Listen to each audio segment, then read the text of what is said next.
Hello, my name is Darlene Cadet, and I'll be presenting to you today my case study on a femur fracture.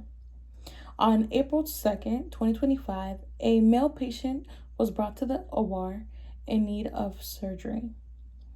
This patient experienced a motor vehicle accident, which left his proximal femur fractured. The fracture was a comminuted fracture as well as a spiral fracture. As you can see in the x-ray images, a comminuted fracture is a bone fracture that is fractured into multiple pieces. As you can see, there's one here, 2, and 3. A spiral fracture is when a bone breaks kind of in a twist, which also leaves the bone shaped as a corkscrew. This fracture that this patient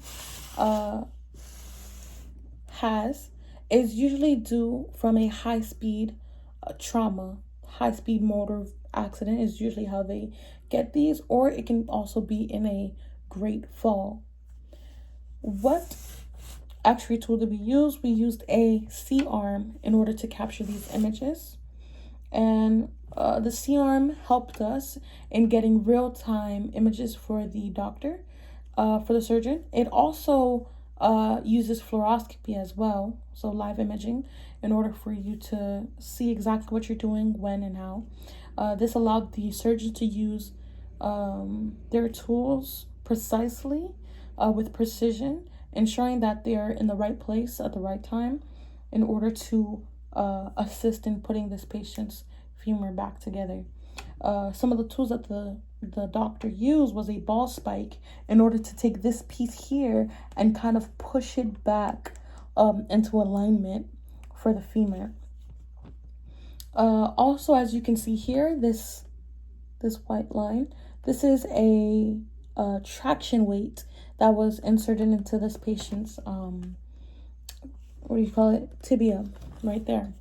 So what the surgeons did, they took the weights and pulled them, and what it did was stretch the leg back out into its original size, because with this break, it caused the leg to kind of shorten up and not have that same structure as it did.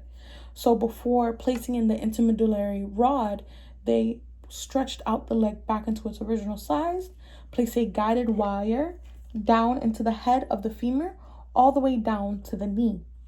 After this, they removed bone marrow that was inside the femur, and then they placed the intermedullary rod inside, as you can see in the next images right here.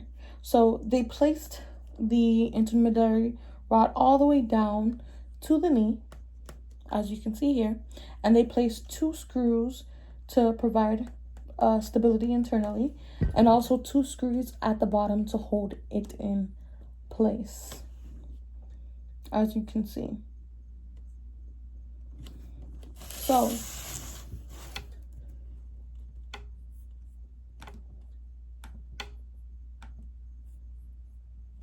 in post-operative findings in the report, they saw that the x-ray confirmed that the hardware was well positioned with no dislocation or mechanical failure. The femoral head remained aligned, though they did find osteopenia. Osteopenia is when they have a low density in the bone, which kind of lengthens the healing process instead of aiding it. Though no new injuries were found and soft tissue appeared to be normal, leaving this surgical process as a success.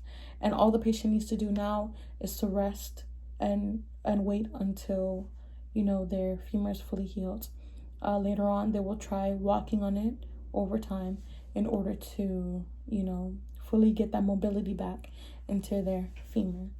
And that is all for today. Thank you for listening. Have a good day.